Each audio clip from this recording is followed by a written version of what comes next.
و همراهان سایت دکور سرا، خیلی مشکلات مردم مربوط به کارتریج میشه توی شیر که تعویضش خیلی آسونه، ولی خب مجبور میشن هزینه سنگین بدن واسه تعویضش.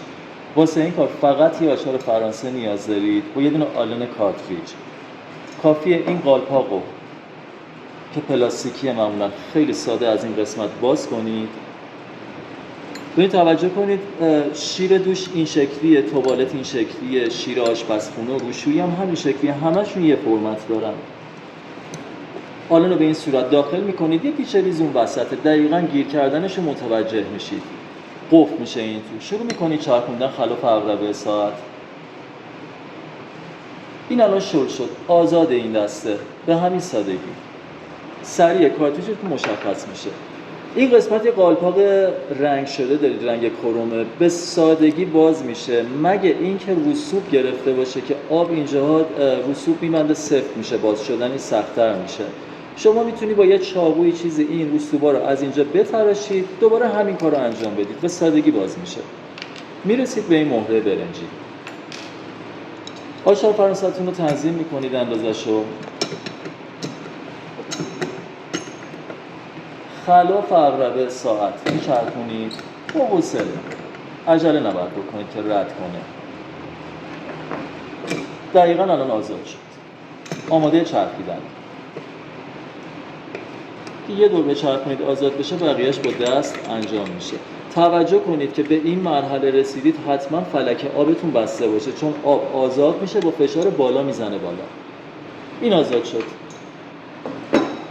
کارتریج به این سادگی در میاد. حالا فرض میکنیم این کارتریج خراب، ما یه کارتریج نو رو شروع میکنیم به تعویض. اینجا 2 تا پین دارید که مشخصه دقیقاً تو این قسمت. 2 تا پین داخل اینجا جاش افتاده، داخل خودشی. این 2 تا پین میفته داخل همون قفل میشه. قالب هم دیگه، نیاز نیست کار خاصی انجام بدید. دیگه حرکتی نمیبینید. دوباره همین کارا رو به صورت معکوس انجام میدید. اینم توجه کنید، این مرحله رو که انجام دادی تو این قسمت 2 تا ورودی آب معمولا رسوب میگیره. میتونید رسوباشو با یه چیز تیزی مثل این از بین ببرید، یا میتونید پارچه‌ای سر این بکشید و فلک‌ها رو باز کنید، آب با فشار میزنه بیرون، تمام رسوبا رو میندازه بیرون. شیرتون نونوار میشه.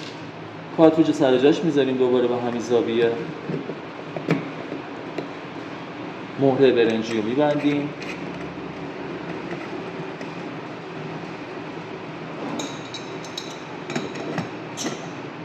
نیازی به سفت کردن خیلی خیلی زیاد نیست. در حدی که آچار سفت بشه کفایت میکنه.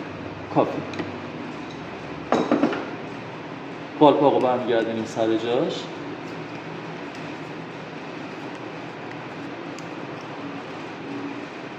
چون پلاستیکیه معمولا بعضی موقع بد بسته میشه. دسته شیر رو سر جا میذاریم که این پیچ رو من زیاد باز نکردم. دقت کنید پیچ هنوز روش هست. بستنش خیلی آسون تره این شکلی. دوباره آلن رو میذاریم.